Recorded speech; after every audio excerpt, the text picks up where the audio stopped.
ستاسو په خیال دا کار ټیک شوی دی که غلط شوی دی؟ پرون د پاکستان لوبغاړي اجزان ولاړو او د انډیا لوبغاړو ورسره لاس میلاو نه کو او ډریسنګ روم یې ورپسې هم بند کو. اوس په میډیا دا خبر ډیر وایرل دی، دا ویډیو ډیره وایرل ده او هر د پاکستان د کرکټ مینوال دا ویډیو رالي او د غم خبرې ورسره لیکي چې دا خو ډیر غلط کار شوی دی او دا خو چې کوم دی موږ سره لاس میلاول پکارو. نو زما خپل رای دا ده که زه غلط یم تاسو راته کمنټس کې ویلی شئ چې کله ته یو ټیم دشمن بولې چې دا زما دشمن دی نو هغه نه بیا دا ته منې کې د ما سره لاس ولې میلاو نه کړو، د ما سره په مخه ښه ولې ونه کړلو او د ما ته چې کوم دی ونه خاندل او تصویر را سره ولې مړه دا خو د ماشومانو خبرې دي. ستا مخالف ټیم دی، دشمن ټیم دی، بیټنګ ته راووتو سم ده جامې شامې ولې پرې بالونه وله چې دا 50 رنزونه کړي چې بالنګ ته راغی سم ورته اسمان ستوري وښایه خو نه هغسې یو کې پاکستان ونه کړل، هغسې ورسره هغوی وکړل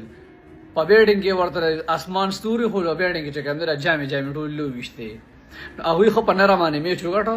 بیا دا قصې مه کوې چې امپایر ګوتو چې ته نه کړه هغوی تصویر چې کوم دی ونه ښکو ویې نه خاندل او لاس یې میلاو نه کوه په مخه ښې ونه کړل. مړه دا خو د ماشومانو خبرې دي. میچ ته چې ورکوشئ سم په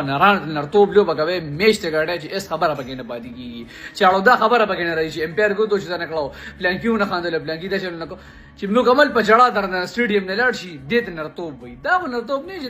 بیا د میچ نه پس جاړې په یو خبره رالی دی ونه کړلی دی ونه کړلی.